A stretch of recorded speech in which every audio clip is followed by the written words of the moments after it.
Hola, Hola, Daya, ¿qué más? hola para todos. Muy bien, ¿y tú, Juli? Muy bien, muy bien. Bueno, sí, bienvenidos a todos y todas aquí a Chixme Consentido. Este es el espacio donde nosotros mostramos realidades de la experiencia del cliente. Contamos historias auténticas de éxito, de fracaso, de todo lo que nos pasa, ¿cierto? Todo lo que aprendemos, porque todo es ganancia. Porque finalmente los aprendizajes son lo que nos transforman, los que nos hace hacer las cosas diferente cada vez y mejorar cada vez, ¿cierto? No hablamos de suposiciones, traemos datos, traemos hechos, traemos historias, cosas que nos han pasado, que les ha pasado a nuestros invitados acá. Hoy que tenemos una súper invitada, ¿cierto? Que ya les vamos a contar conversaciones que nos dejan huella. Entonces, bueno, ¿de qué vamos a hablar hoy, Daya? Hoy vamos a hablar de ciencias del comportamiento, pero primero queremos saber, para las personas que nos están viendo, qué entienden ellos por ciencias del comportamiento. Si tenemos alguna idea, algún concepto que logremos asociar, lo que tengan en mente, nos lo pueden ir dejando en el chat. Eso. Pero pues, para hablar de ciencias del comportamiento, preciso, Juli lo mencionó hace un momento, tenemos una súper invitada. A propósito también del Día de la Mujer y del mes de la mujer, nosotros quisimos que este mes fuera una invitada y pues contamos con la maravillosa presencia de Juliana Henao. Así que Juli, bienvenida, bienvenida al espacio. Hola, Es ¿qué más directora pues, chismosos? ¿Cómo muy van estos Aquí, chismosos? aquí con el tinto del chismoso, vea. Que no Ya, falte, ¿cierto? Un chismoso sin tinto, no. no, no, La nada, oreja realmente cierto. lista. Falso, falso. Es No, un muchas falso gracias por chismoso, invitarme a no. este espacio. Fiel seguidora de los chismes con sentido, entonces muy emocionada de estar como invitada, esta vez detrás del otro lado de la pantalla. súper, Juli, para que las personas, de pronto aquellos que no te conocen, pero seguro ya vieron alguna información, Julia es directora de experiencia de cliente, marca y producto de Intelco. Ella, súper tesa, también ha estudiado muchas cosas, es diseñadora de producto de la UPB, tiene una maestría en marketing y experiencia digital de la DAFIT, también es especialista en Consumer Intelligence y pues algo que va a ser muy valioso hoy es que es experta en diseño conductual. Juli tiene más de 15 años de experiencia en el sector retail, automotriz, industria, tecnología y pues en el área de marketing y experiencia. Ya un dático más personal de Juli es que es un amante de las mascotas y de los buenos libros, así que Juli, bienvenida, súper contentos de tenerte por aquí. Muchas gracias, qué montón de años aparecen ahí, qué 15. Pero No, años de... eso le pasa a las personas que empezaron a trabajar desde muy jovencitas, ¿sí o no? Sí, sí, sí, sí, eso es que empecé desde que estaba en el colegio prácticamente. Ex- Exactamente, sí, sí, eso es, eso, vea. María Camila por acá ya conectada, María Camila Cortés, bienvenido, muchas gracias. Bienvenida, Váyanos Cami. contando en los comentarios qué entienden ustedes por ciencias del comportamiento, qué es eso, eso cómo se puede aplicar en las interacciones con clientes. Que Juli nos va a contar un montón de chismes, pero queremos saber ustedes qué saben de eso. Cuéntenos, váyanos poniendo en los comentarios de LinkedIn que entienden por ciencias del comportamiento, ¿cierto? Y Juli, bueno, contanos cómo funciona eso, qué es eso de ciencias del comportamiento. Ve, ve Juli Day, resulta que las ciencias del comportamiento, eso suena muy astrofísico, como en ingeniería aeronáutica, pero la verdad es una capacidad son, que nosotros los humanos nacimos con ella. Las ciencias, como su nombre lo indica, pues son diferentes ciencias que nos permiten, de las áreas de ciencias sociales, que nos permiten entender por qué la gente se comporta de la forma en que lo hace o cómo es que toma decisiones. Dentro de las ciencias del comportamiento está la psicología, está la sociología, incluso la economía hace parte de una ciencia conductual. Y es nosotros los que trabajamos en esto no necesariamente tenemos que ser psicólogos, la mayoría lo son, pero no tenemos que tener una base de psicología, sino que vamos aprendiendo ciertos aspectos de estas materias en, principalmente en la capacidad que tenemos nosotros de saber leer a las personas y saber escuchar. y muchas veces leer es como entre líneas lo que las personas pueden pensar o las personas pueden decidir. Entonces, cuando yo digo que es una capacidad que nosotros tenemos, es literalmente las ciencias del comportamiento, sino que te hacen es que te van afinando un criterio, te vas volviendo más experto en leer a la gente.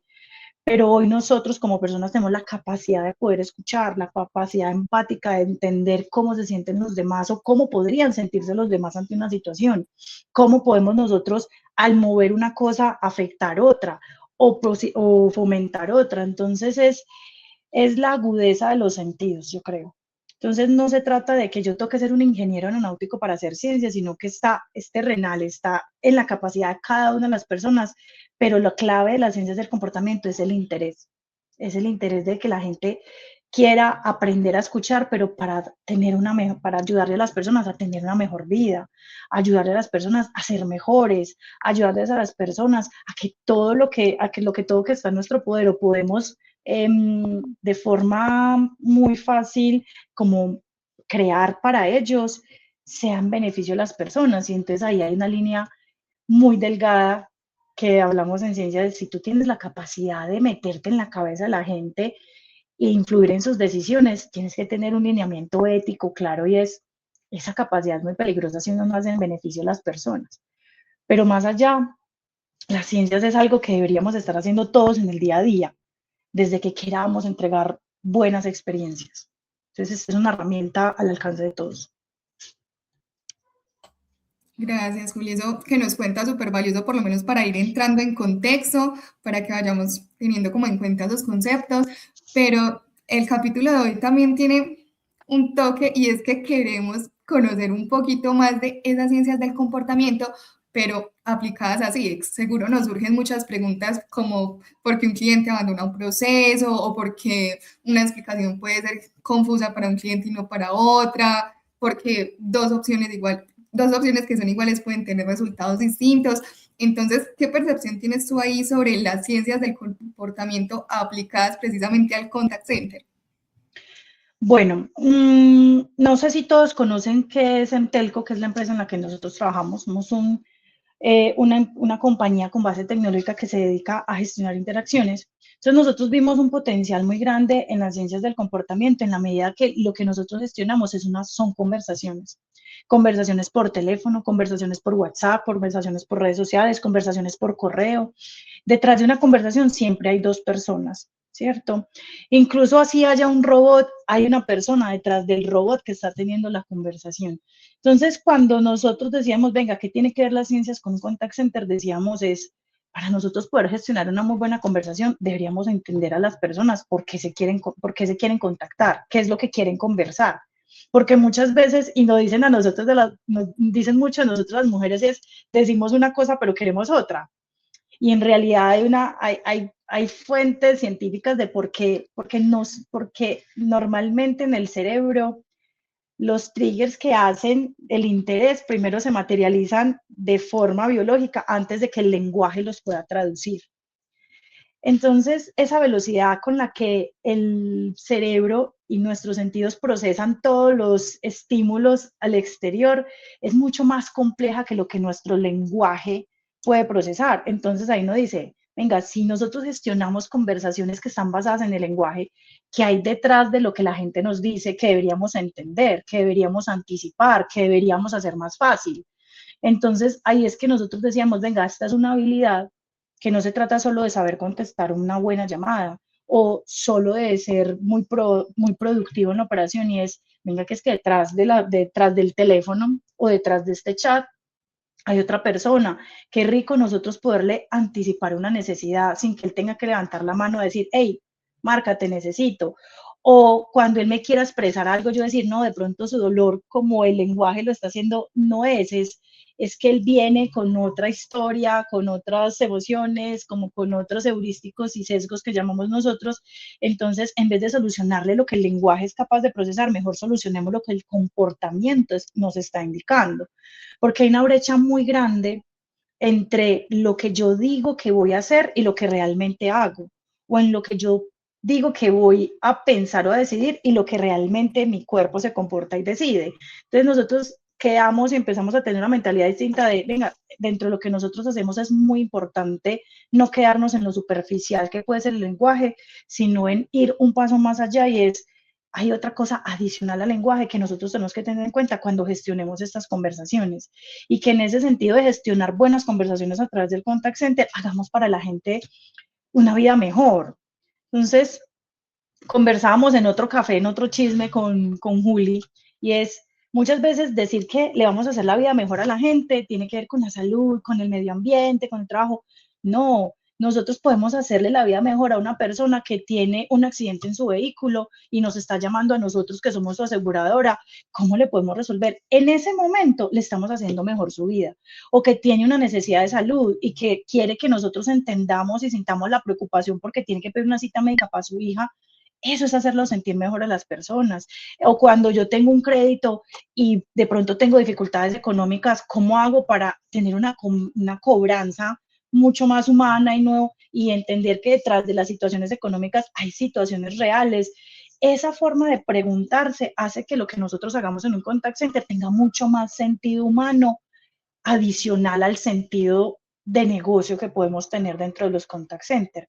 Y hoy por hoy, esa capacidad de nosotros traducir eso se vuelve una capacidad distintiva de nuestra organización, porque muchos de verdad podemos implementar tecnología, muchos podemos implementar robots, muchos podemos desplegar automatizaciones, lo cual no está mal, eso hoy es lo que el mundo necesita. Pero después de 2 o 3 años intentando y desplegando esa tecnología, lo vemos en las tendencias, es, venga, que es que la gente ya está volviendo a las raíces, ya está volviendo al origen, ya está diciendo, hey, chévere tu tecnología, pero tu tecnología no me está ayudando a ti, te está ayudando a ti como negocio, hey, tu tecnología no me está escuchando a mí, quieres un interés, pero eso no debería competir, el negocio no debería competir con el cliente. Entonces ahí entran las ciencias del comportamiento, es a nivelar esa balanza para que tengamos mejores conversaciones dentro de lo que nosotros hacemos. De eso se trata. Súper. El negocio no debería competir con el cliente. Por ahí hay una frase que dice, los intereses del cliente son los intereses del negocio, Del ¿sí o no? negocio. Maravilloso. Correcto, así es. Willy, sabes que yo haciendo mi tarea por ahí, en lo que dices, que es algo que me conecta profundamente a mí con el propósito de trabajar en experiencia al cliente, es ayudarle a la gente a que viva mejores vidas, porque pues, o sea, experiencia, vivencia, lo que estoy viviendo, que sea mejor, ¿cierto? Si nosotros no estamos apuntando para allá, yo creo que estamos perdidos. Y eso debería de ser también muy buen negocio, evidentemente. Entonces hay un concepto incluso que hace poquito revisaba, que era el paternalismo libertario. Somos, cuando queremos ayudarle a una persona que tome mejores decisiones financieras, mejores decisiones de salud, y ese asesor que está ahí atendiendo a esa persona, acompañándolo, le está ayudando a que tome mejores decisiones, a que haga cosas que le van a convenir en su futuro, para que viva mejor, para que tenga más calidad de vida, ¿cierto? Entonces a mí me parece maravilloso porque se conecta profundamente con un propósito que es más trascendente que cualquier cosa y como dices tú, si lo tomamos desde un punto de vista ético, nos ayuda un montón así es verdad, a veces decimos una cosa y hacemos otra, es normal, no todas las actitudes o no, se convierten en comportamientos reales, pues siempre hay una brecha ahí, es normal, pero todo el tiempo esa persona que me llama a mí, incluso yo me he vuelto muy sensible porque yo muchas veces digo, esa persona que me llama a mí quizá me va a ayudar, esa persona que me llama a mí tiene una intención, me puede generar más beneficio en mi vida, más bienestar. Entonces pues, o sea, si lo vemos desde ese punto de vista, se vuelve incluso el trabajo se vuelve más trascendental porque pues estamos haciendo una labor incluso social de ayudarle a muchas Las personas en sus personas. vidas. Es correcto. Eso es muy interesante porque ese es el principio de las ciencias del comportamiento y es cómo nosotros hacemos mejores vidas o hacemos mejores cosas para que mejoren las vidas de las personas. Siempre hay una línea ética porque las ciencias o el diseño comportamental te enseña a ti a cómo modificar piezas en el ecosistema que la persona vive para que tome las decisiones que tú quieres tomar. Entonces, ahí es muy delicado porque hay una línea muy borrosa y muy delgada entre influir y manipular. Entonces, esa que tú tienes, esa capacidad que tú desarrollas, y es cuando la gente se siente manipulada, así sea en beneficio propio, lo que hay es un rechazo inmediato a la experiencia que tú estás, de la experiencia que tú quieres que esa persona sienta. Pero la capacidad de influir en la medida de que el paternalismo libertario, voy a juntar estos dos conceptos, y es la forma de influir es presentándole a las personas las decisiones, es presentándole a las personas las opciones que tienen y entregarle la información suficiente para que ellos en su discernimiento, o en su poca racionalidad o en su mucha emocionalidad, tomen la decisión que es mejor para ellos. El principio del paternalismo libertario es no a la coerción, o sea, yo no te obligo a tomar una decisión, ni te manipulo, porque la manipulación es llegarte a una conclusión a través de mentiras y engaños. Yo lo que hago es, te presento todos los escenarios, te entrego las mejores opciones, pero el libertario está en, la decisión al final es tuya. Entonces, cuando nosotros creamos procesos en el contact center, cuando nosotros creamos opciones, siempre le decimos a nuestros clientes es, venga, yo quiero que la gente me llame en vez de que me llame, me escriba por WhatsApp.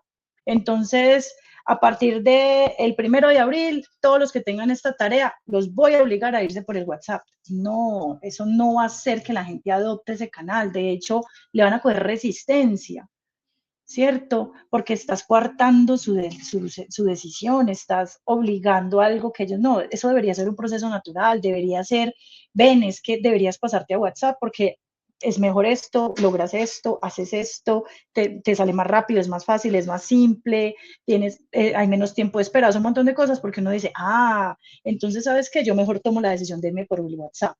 Cuando yo meto el paternalismo libertario en las decisiones de los procesos, o en la toma de decisiones durante un proceso, es mucho más factible que una persona vuelva ese proceso su hábito.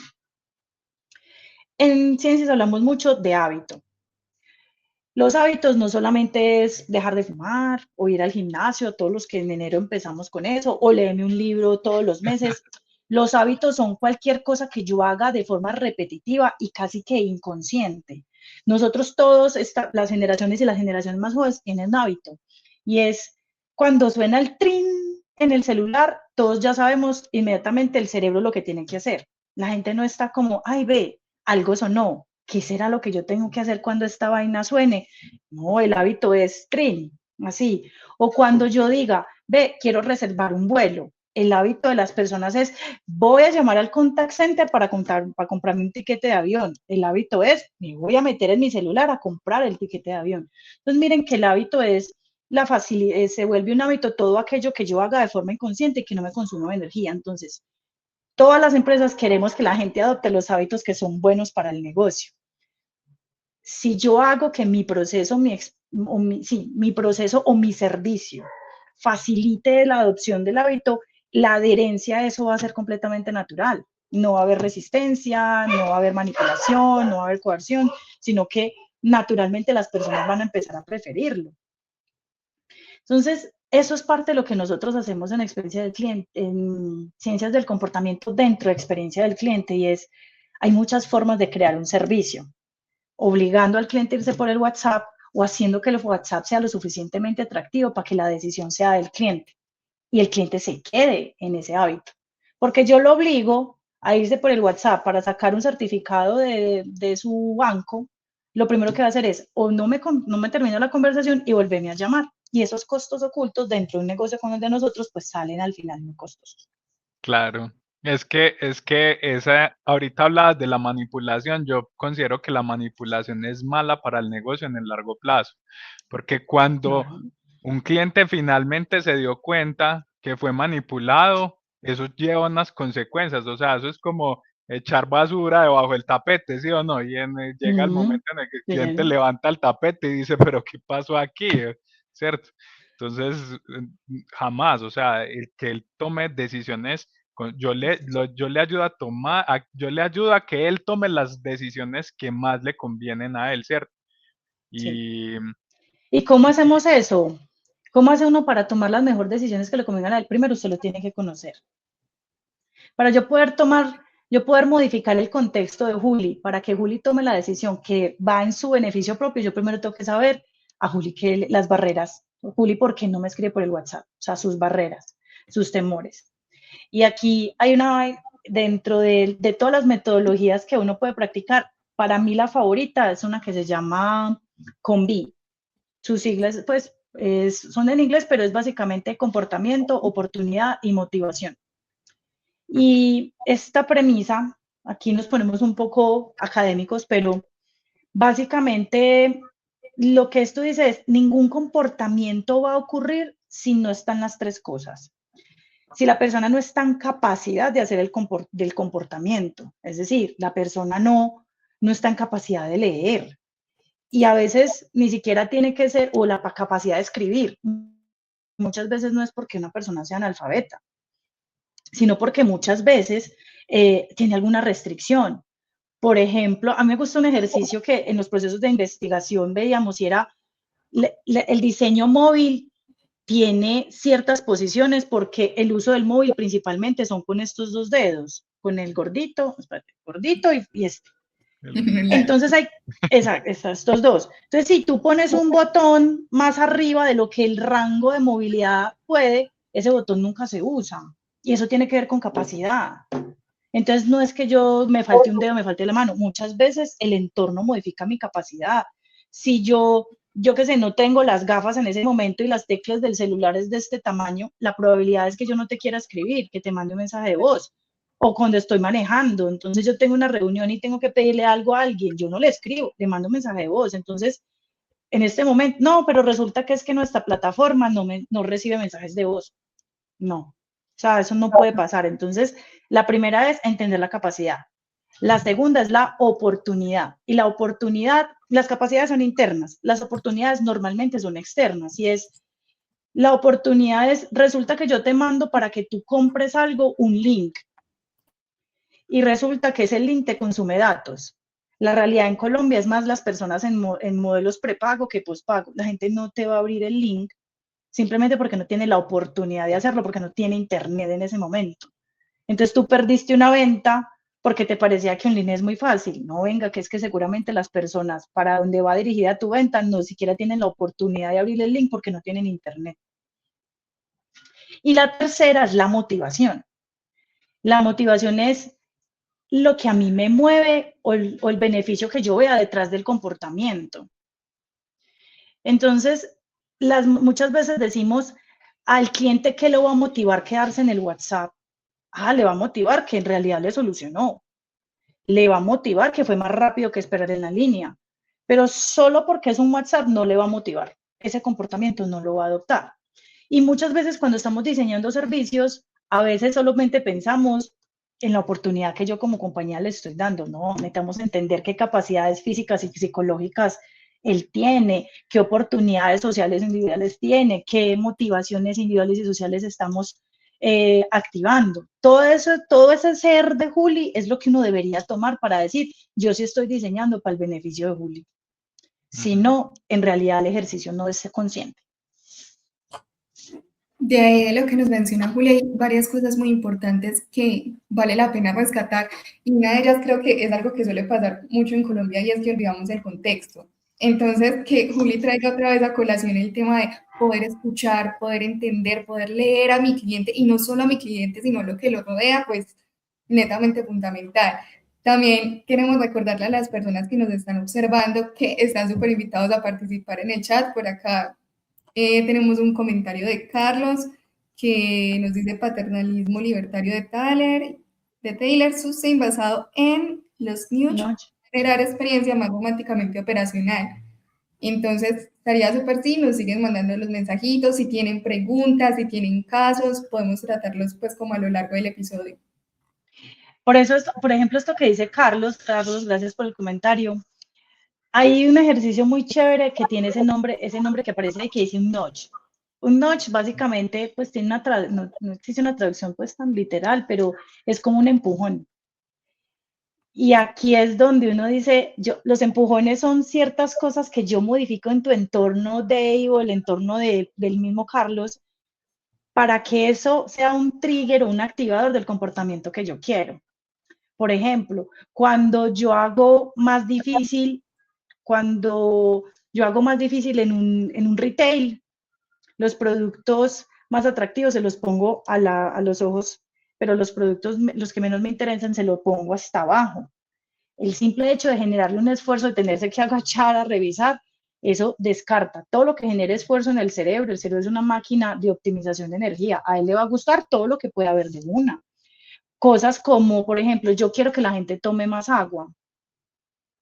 Entonces pongo en estos vending machine todas más opciones de agua que las de Coca-Cola. Instintivamente la gente va a decir, listo, si hay agua, pues tomo agua. Los notch son elementos que hacen que tú te comportes diferente. ¿Cuál es el problema? Que no necesariamente los notch crean el hábito, porque en el momento que tú la vending la vuelvas a llenar de Coca-Cola, pues la gente probablemente vaya a volver a dejar de tomar más agua y Coca-Cola. Entonces, otro ejercicio, entonces los notch son temporales y siempre tienen que estar ahí para que el comportamiento se converse. Otra cosa es cuando yo ya creo un bus y yo ya hago otras metodologías que se usan en la formación de niños, como por ejemplo en el metro de Medellín, que todo ese ejercicio que el metro hace es muy bonito para que los niños se comporten de la forma cuando ya sean los usuarios grandes del metro, que es todo ese proceso de formativo, eso sí es un proceso más largo, pero más consistente en el tiempo. Entonces, súper chévere como todos estos términos, porque al final miren que son cosas del día a día. Los notch es mucho lo que utilizan las mamás cuando quieren que un hijo haga algo. Se lo ponen más fácil, se lo ponen ahí. Eso cuando ya la mamá lo deja de hacer, probablemente el niño, si no es un proceso formativo, pues el niño vuelve al hábito que la mamá está tratando de cambiar. Entonces eso es supremamente interesante y es parte de lo que uno va aprendiendo de nuevo, es a desarrollar un criterio de observar, de saber qué mueve a la gente y qué no. Claro. Sí, por acá tenemos, nos dice Mauricio, Convi, herramienta súper importante porque permite ver un 360. Y también Lina nos está contando acá bastante acertado lo de los links. La barrera es grande, sobre todo, todo en cliente interno. ¿Cómo podríamos usar las ciencias del comportamiento también para cliente interno? Eso está muy bueno. Uli, contanos, Sí, eso está sí. súper buena esa pregunta. Muchas gracias, Lina, por tu pregunta. Esto es pregunta de examen. Muchas veces los clientes internos, a veces los creemos que el cliente interno toma decisiones racionales a diferencia del usuario final, que creemos que el usuario final es incauto, es poco conocedor y a veces asumimos que el cliente interno es experto, sabe lo que quiere, sabe cómo lo quiere y la realidad es que los clientes internos son exactamente igual en su mayoría en la forma como toman decisiones a los usuarios finales que pueden ser los incautos. El procesamiento es el mismo y es, si yo quiero que un cliente interno, por ejemplo, uno de los retos que tenemos nosotros es, yo quiero que cuando alguien piense en resolver o diseñar un servicio, me llame primero a mí, antes que quererlo pintar él por allá solo en su escritorio. ¿Yo cómo hago para que ese comportamiento ocurra? Lo primero que yo hago es utilizar venga, haciéndome la pregunta, hoy, ¿por qué no me está llamando a mí? ¿Qué motivación falta para que me llame? ¿O qué oportunidad no estoy dando para que él me quiera buscar a mí? ¿O qué capacidad yo no estoy activando o no le estoy haciendo posible para que él primero me busque? Las decisiones independientes, si son usuarios finales o clientes internos dentro de una organización, el sistema de toma de decisiones es el mismo, completamente emocional y completamente ahorro de energía. El ahorro de energía es, yo necesito que él tome una decisión sin que la tenga que estar repensando. Ve, ¿a quién llamo cuando tenga que diseñar un servicio en esta empresa? No, yo no tengo que pensar eso. Necesito un servicio. Equipo de Juliana, necesitamos un servicio. Eso es lo que yo quiero que haga. Pero primero tengo que entender es hoy por qué no lo está haciendo, qué es lo que falta dentro de las tres cosas, qué le falta la capacidad, qué le falta la oportunidad y qué le falta la motivación. Pero el sistema de decisiones es el mismo, ya sea un usuario final o un cliente interno.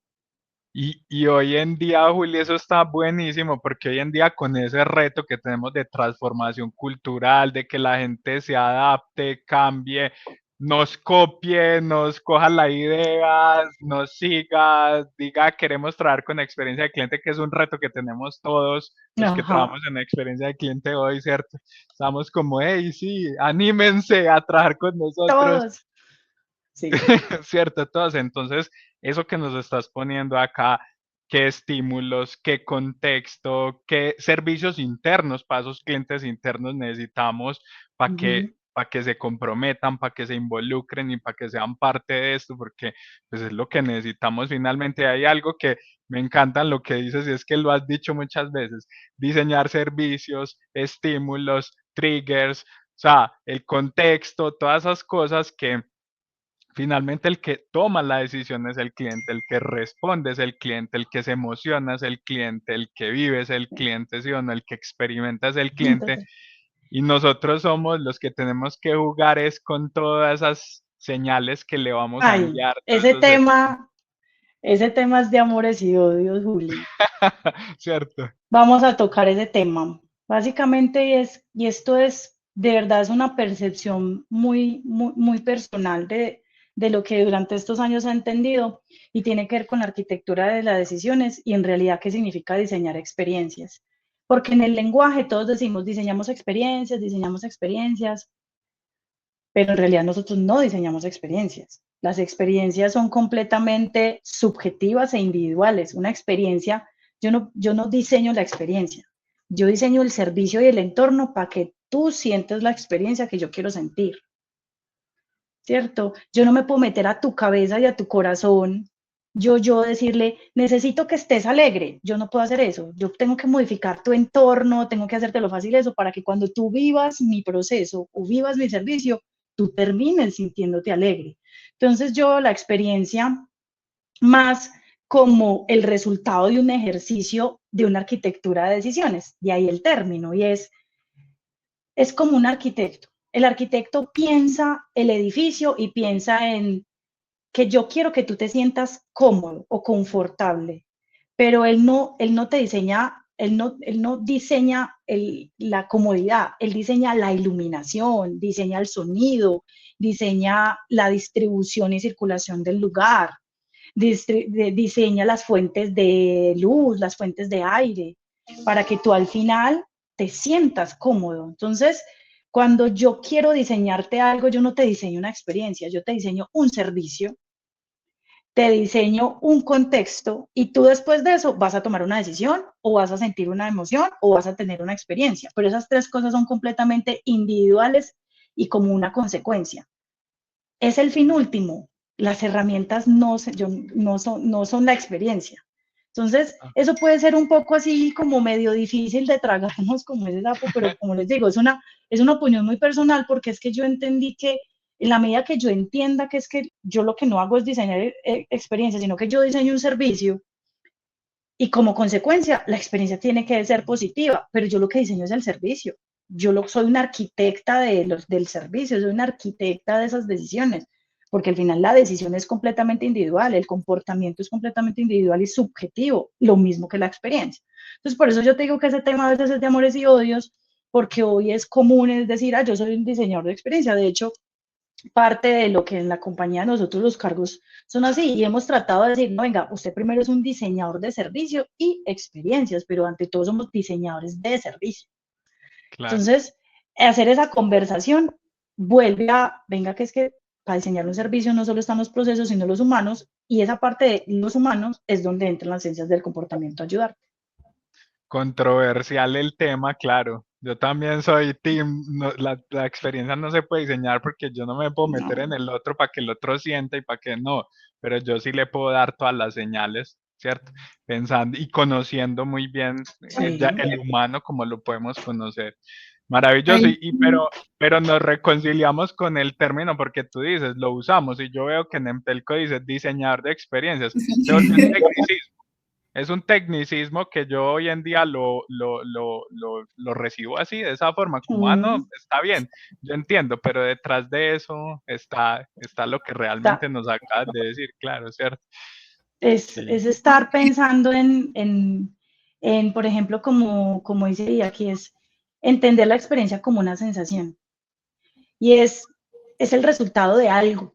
Tú tienes que transformar algo para poder, la emoción es un resultado de algo. Nuestro trabajo es lograr ese resultado a través de crear cosas nuevas. Y para poder crear cosas que tengan la sensación correcta, tengo que conocer bien las personas y detrás de cómo piensan y detrás de qué decisiones toman. Hay una película que a mí hay dos cosas que yo recomendaría para los que les gusta mucho eso. La primera es, ¿se acuerdan de esa película Holiday que es la Inception, la que es de Leonardo DiCaprio?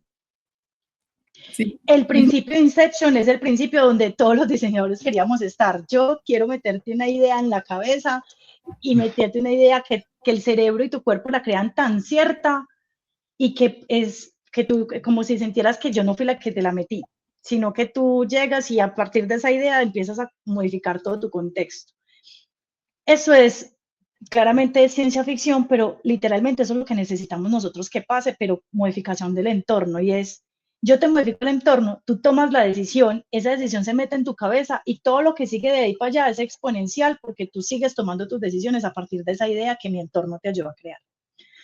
Eso es lo que tenemos que hacer. ¿Cuál es ese insight o esa idea que hace que la gente no dude de que es cierta y no dude de que es una manipulación? Porque la película al principio es una buena idea, es supremamente simple y tiene que ser supremamente profunda para que el usuario no crea que es mentira. Entonces, esa película para mí fue como, wow, qué rico aprender a hacer eso, pero de verdad, no en ciencia ficción, pero de verdad. Entonces, por ahí uno se empieza a hacer las preguntas.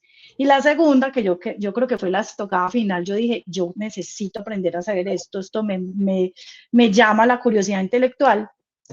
Es un documental en Netflix, que en ese momento no recuerdo su nombre, pero bueno, se los quedo viendo, y habla del caso de Cambridge Analytics. No sé si ustedes se acuerdan de eso por allá en las primeras elecciones de Donald Trump. Sí. Lo que hizo Cambridge Analytics, al final eso fue pues todo mal y todo supremamente criticado, pero lo que hizo en realidad es lo que las ciencias del comportamiento hacen. Ahí está la línea ética. Él lo hizo de una forma no ética, pero eso es ciencias del comportamiento. Si ustedes se ven en el documental, ellos muestran exactamente cómo influenciaron en las decisiones de voto, de acuerdo a entender la personalidad, de acuerdo a saber si tú eras, ellos los llamaban los influenciables, si tú teníamos, eso es un país de 400 millones de personas. Ellos no fueron a venderle la idea a las 400 millones de personas, ellos fueron a decir quiénes son los influenciables, los que se dejan convencer más fácil. Y uno dirá, pero ¿cómo saben eso de mí? Pues por todo lo que estudiaron, que conversan, que no conversan, que comparten, cómo se juntan, que compran. Dijeron, listo, Juliana es influenciable. Solamente me mandaban mensajes a esas personas que podían convencer y les mandaban mensajes que sí les funcionaban. Si a mí me preocupa la seguridad, hablaban de temas de la frontera. Eso fue por allá en la primera elección de Donald Trump. Si a mí me preocupaba la economía, hablaba de las fábricas extranjeras que se estaban yendo de Estados Unidos. O sea, a cada uno le dirigían el mensaje. Un principio de ciencias del comportamiento y una de las herramientas de una intervención conductual es el mensaje y el mensajero. Entonces yo decía, pucha, esto realmente alguien lo puede hacer. Y era una combinación entre datos, pero entre conocer a las personas. Entre alguien tenía que saber mapear los datos, pero alguien sabía qué buscar en esos datos. Y cuál serían las señales para buscar en esos datos y luego influenciar en una decisión. Porque Cambridge no puede ir a cogerte a ti de la mano, venga, votemos juntos en la taquilla. No, te llenó de un montón de información que te hizo esa idea sencilla, meterte en la cabeza y tomar una decisión por ti tan importante como el voto. Entonces, entre que vi esa película de Origen, que los más viejitos, yo creo que aquí hay unos, yo no sé si a Daya le tocó, yo creo que no, pero por allá esa película de los años 1600. Estoy yo entonces. Más este tema de Cambridge Analytica, que también es de los años 1600, yo dije, aquí hay algo muy bacano, hay algo muy bacano que puede ser usado para bien, pero también para mal. Pero entonces, ¿cómo hacemos para usarlo de la forma correcta en algo que a mí me gusta, que es diseñar cosas? Soy diseñadora de producto desde los primeros inicios académicos. Yo siempre pensé en diseñar cosas. Yo decía, esta es una forma de diseñar mejor. Entonces, eso es como parte de las recomendaciones que yo daría para los que no se conocen esas películas. Ay, muy interesante lo que trae a colación Juli también por el tema precisamente que estamos viviendo en el país y, por ejemplo, algunos términos y algunas cosas que podemos llegar a desconocer, el tema de la posverdad, de las fake news, y son cosas que están perfectamente diseñadas para que nosotros caigamos ahí, pero pues como lo menciona Juli, sería perfecto si fuera para lo positivo y si fuera para lo contrario. Y aquí me gustaría empezar a rescatar algunos comentarios que tenemos del público porque nos estamos atrasando con el chat. Y por acá tenemos un comentario de Pablo. Él nos dice, en definitiva, el reto de las ciencias del comportamiento radica en el volumen de los datos para poder construir ese contexto que individualice a los usuarios. Nos pregunta si esto es un mito o una realidad. ¿Cómo lo ves ahí, Juli? Yo creo que, para mí personalmente, yo creo que es un mito, porque yo no necesito tener un gran volumen de datos para poder diseñar bien para Juli. Yo necesito identificar patrones que sean comunes, y aquí dentro de las metodologías cualitativas está la saturación de información. Tú llegas en un punto donde, independiente que tú tengas un gran volumen de datos, vas a seguir encontrando lo mismo. Ese es el principio de la saturación. Entonces, obviamente, mayor volumen de datos siempre va a tener más ventajas, pero no debería ser una barrera para poder usar las ciencias del comportamiento o para darle credibilidad a los resultados dentro de un ejercicio diagnóstico comportamental.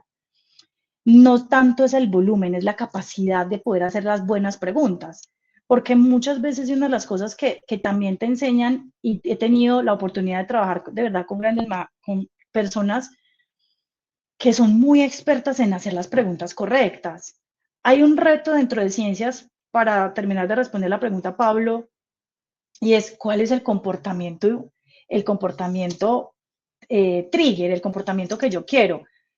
Que tomen agua. No, el comportamiento no es tomar agua, es que vayan y se sirvan un vaso. Y yo decía, pues pucha, pero ¿qué tiene que ver una cosa con la otra? Y es que la capacidad de hacer preguntas, Juli, no es el comportamiento no es el resultado, el comportamiento es lo que tiene que pasar para que el resultado se dé. La gente no va a tomarte agua si ni siquiera van a acercarse a la cocina a coger el vaso. Y yo, o sea que yo estoy haciendo preguntas mal. Entonces, Claro. muchas veces el volumen no importa, o puedes tener muchos volúmenes de datos y tienen muy poquitas preguntas o malas preguntas, no va a funcionar. Entonces, yo personalmente creo que es un mito. Mito no porque no sirva, pero sirve mucho, pero no es una limitante.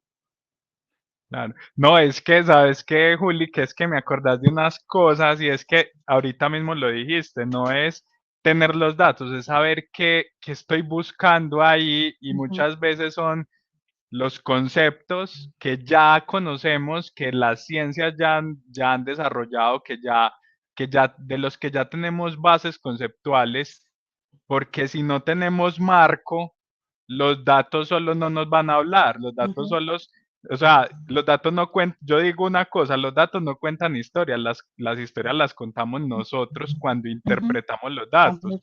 Así es. Y ahí es cuando, por ejemplo, yo hace poco lo veíamos en Resolve como, hey, mira, ¿qué está pasando aquí? Cuando asesores de cobranza son muy empáticos, pero no logran acuerdos de pago.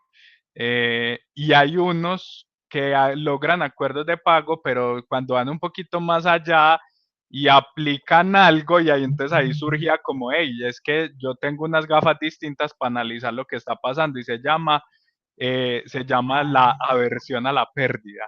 Cuando yo aplico la aversión a la pérdida a mi análisis, yo interpreto los datos completamente diferentes. Hey, nos duele más perder que la Que posibilidad ganar. de ganar, ¿cierto?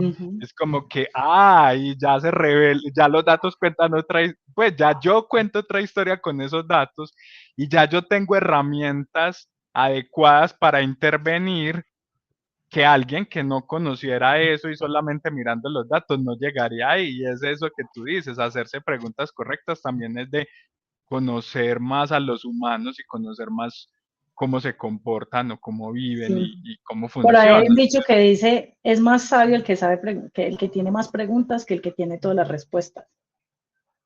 Y eso aplica en este campo. Yo creo que no solamente en diseño comportamental, sino en experiencia.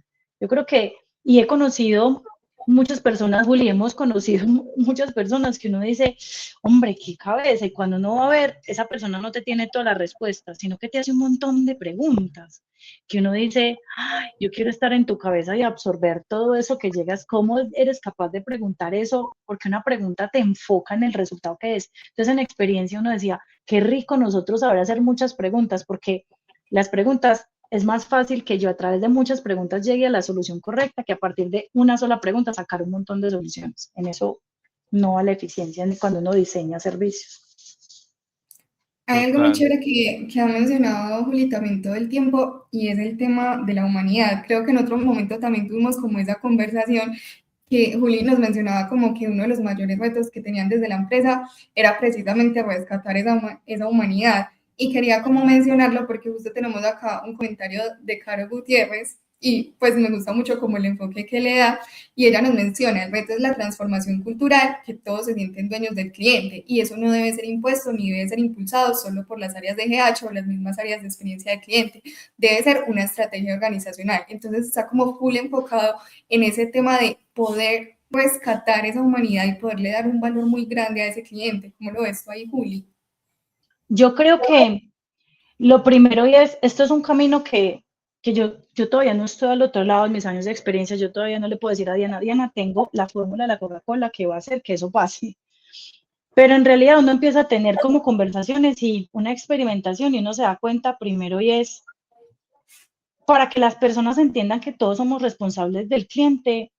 Una de las cosas que más funciona es, venga, esa decisión que usted está tomando, usted señor infraestructura, que decidió hacer un mantenimiento en un horario que pues usted dirá, ¿qué tiene que ver el mantenimiento de una infraestructura de acuerdo al horario?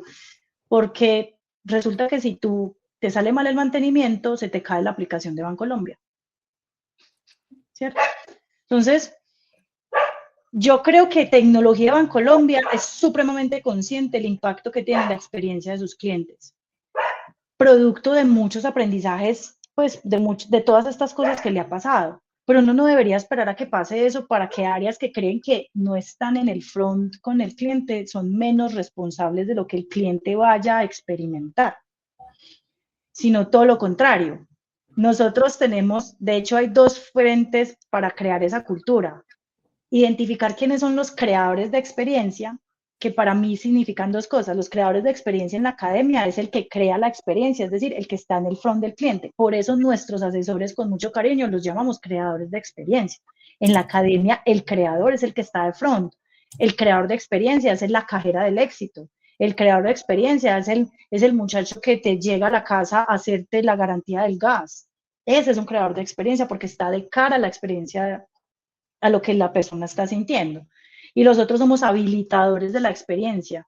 El chico que venía a hacer la certificación del gas no podía llegar a la hora que yo necesitaba antes de que me cortaran el gas si tecnología no hubiera tenido la aplicación para yo poderme agendar, ¿cierto? Si el canal no estuviera habilitado para yo autoagendarme, si tenía que depender de muchas cosas. Entonces, la cultura se crea entendiendo, ven, yo qué parte de la compañía lo tengo en creador y qué sensibilidad le tengo que hacer eso, y yo qué otra parte de la compañía lo tengo de lado habilitador y qué sensibilidad le puedo tener al precio, al cliente, perdón. Entonces, yo creo que la forma de construir cultura es saber en qué parte de los roles están y partiendo de allí empezarle a explicar qué impacto tengo yo de cara a lo que el otro estaba diciendo. Bueno, esto está Que, acabando, nos es que quedan solo y 10 eso, minutos, este café se venga, extendió. sí, y aquí tenemos más comentarios. Bueno, Aisha nos había dicho que nos había reafirmado que la experiencia no se diseña, que tenemos controles sobre los procesos O sea, que estamos generan. ganando en esas votaciones. Sí, sí, en la votación de que la experiencia no se diseña, eso es polémico, sí, eso es controversial. Por acá Lina nos decía, nos dice muy acertado, esa personalización viene con la data por debajo, más saber cómo llegarle según ese dato de su comportamiento y la estrategia comercial. Maravilloso, o sea, sí, es un término que se usa mucho académicamente, el de la triangulación, ¿cierto? O sea, es cuando yo no me quedo solamente con los datos, sino que le meto las teorías, los conceptos, y también le meto y revuelvo cualitativo con cuantitativo y esas ya tengo mucha más certeza de para dónde es que me están diciendo las cosas que voy, ¿cierto? Sí, Súper. conectar eso, Juli, con esa triangulación y con las ciencias del comportamiento es, una de las cosas es, las ciencias del comportamiento serían unas gafas con las que te ayudan a hacer esa triangulación. Eso es lo que es. Y es qué información buscar, qué información dejar pasar, qué información es importante, ver cosas que otros no están en capacidad de ver. Entonces, son unas gafas muy interesantes y este ejercicio como en los deportes, para mí se me parece mucho y es, tú no te haces un buen corredor solo con entrenar un día antes de la carrera. Tú te haces un buen corredor con una disciplina corriendo. Eso funciona en las ciencias del comportamiento. Tú no te haces un buen corredor haciendo un análisis una vez. Te tienes que estar pensando es, ¿será que este reto que yo tengo en mi vida personal, en mi vida familiar, lo debería abordar desde las gafas de las ciencias del comportamiento? ¿Qué podría sacar? ¿Qué barreras hay? ¿Cierto? Por ejemplo, si yo quiero, hay algo muy personal, yo quiero que mi hermano haga una cosa. Y yo digo, ¿cómo hago para que mi hermano deje de hacer esto y haga esto? Y yo empecé, bueno, ¿qué barreras tiene? Y empecé a identificar unas barreras en la familia, en cómo está distribuida su habitación. Y yo decía, mira que está para cosas de la vida diaria, estas gafas me sirven para mejorar la vida de todos los que me rodean, pero se tiene que practicar. Si no, eso mágicamente no nos vamos a volver muy buenos corredores.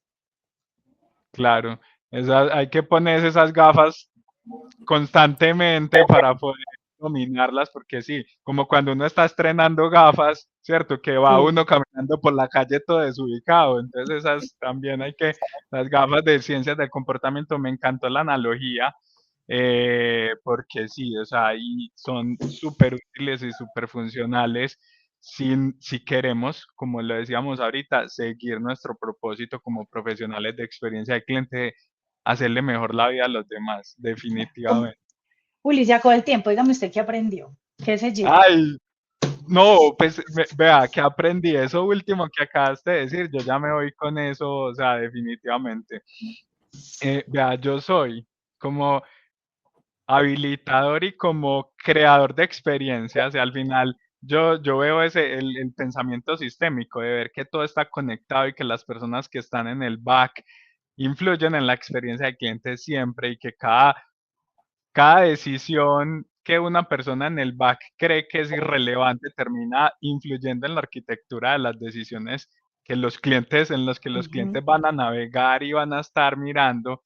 Entonces a mí me parece súper valioso, y cuando esos habilitadores entienden qué es lo que está pasando en el front, eso es maravilloso, ¿cierto? Me voy con unos aprendizajes en torno a eso que son súper valiosos en nuestra transformación cultural dentro de las organizaciones, con esas gafas de las ciencias del comportamiento y con el fin último, pues que para mí es vital, que es que esto es para ayudarle a los clientes a que vivan mejor, y que eso como consecuencia nos ayuda a que el negocio nos vaya mejor, porque, ojo, manipular no sirve para el negocio. O sea, eso es como el vendedor que vende una vez, ¿cierto? Y que no volvió a vender. Sí, Manipular no. Entonces esto es para eso.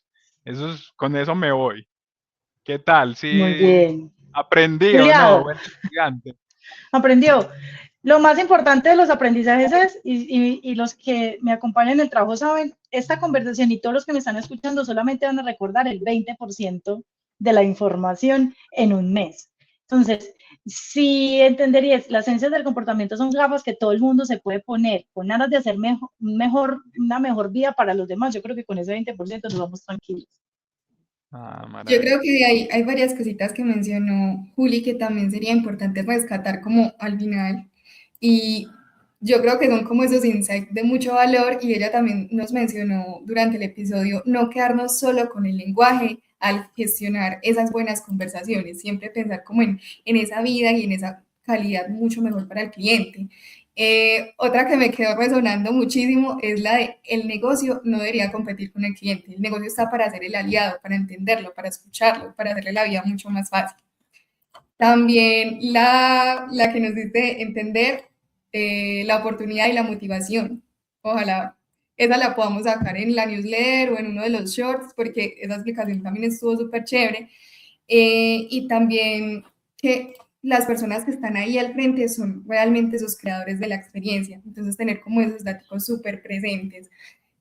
Como se nos acabó el tiempo y aún quedan muchas cositas pendientes por hablar, nosotros sí queremos hacerles la invitación porque Julia es una invitada muy especial que tiene mucho para aportarnos y por lo mismo y porque sabemos que quedaron con ganas de más, les vamos a hacer la invitación a que vean un webinar que justo es de ella, se los vamos a presentar acá, se llama Tendencias 2026, acá ustedes van a encontrar algunas ideas clave, casos reales, aprendizajes para tomar mejores decisiones y llevar pues estas tendencias a accionar en la organización. Los invitamos a escanear este QR para que puedan seguir aprendiendo más y por supuesto a seguir a Juli en su LinkedIn y a seguir aprendiendo porque ahí ella va a estar subiendo y ya tiene muchos contenidos que nos permiten ampliar mucho más este tema. No sé, Juli, ¿tú qué más quieras mencionar? Aparte de agradecerle a Juli Henao su participación. No, que esto tiene mucha tela para cortar. Yo a veces me enredo con Juli. Eres tú, no, yo soy Henao, tú eres el Juli oficial.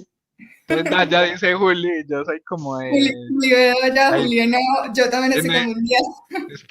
Esperando el resto del contexto para responder, ¿cierto? Para saber si me quedo callado digo algo. O sea que ahí hay un juego del contexto, de la arquitectura de las decisiones y yo ahí estoy jugando. Sí, no, definitivamente sigan a Juli. Miren porque se aprende muchísimo de ella, o sea, vea todo lo que aprendimos hoy, yo en cada conversación aprendo un montón de ella, entonces definitivamente síganle la pista porque van a aprender un montón de cosas chéveres que les van a ser útiles en sus proyectos, en su trabajo. Muchas Brutal. gracias. Muy honrada con esas palabras, no. Mi síndrome del impostor está por aquí. ¿Te acordás de mí? Qué risa. Sí. No. Y en el mes de la mujer, el síndrome del impostor que ataca tanto a las mujeres. Ey, no, salgan, cuéntenos todos esos secretos que tienen que están súper buenos, todos esos chismes. No, muchas gracias a Daya, a Juli, a Daniel que está por allá escuchándonos y a todos los que se destinaron un ratico de su tiempo de escucharnos en este chisme. De verdad esto nos apasiona un montón hablar de no solamente de experiencias, sino de cómo hacemos mejores cosas para la gente, que eso básicamente es el propósito de todos los que trabajamos en este tema, es qué cositas aprendemos por ahí para hacer cosas mejores, para nosotros, para nuestras empresas, pues para los usuarios, para la gente con las que intervenimos. Entonces, bueno, que sean muchos cafés más, muchos chismes más. Eso. Después de este. La verdad, la invitada estuvo de lujo el mes de la mujer, no se pueden quejar los chismosos. Muchas gracias. Chismosos. Una feliz noche. Feliz noche. Que estén muy bien. Un abrazo. Gracias. Chao.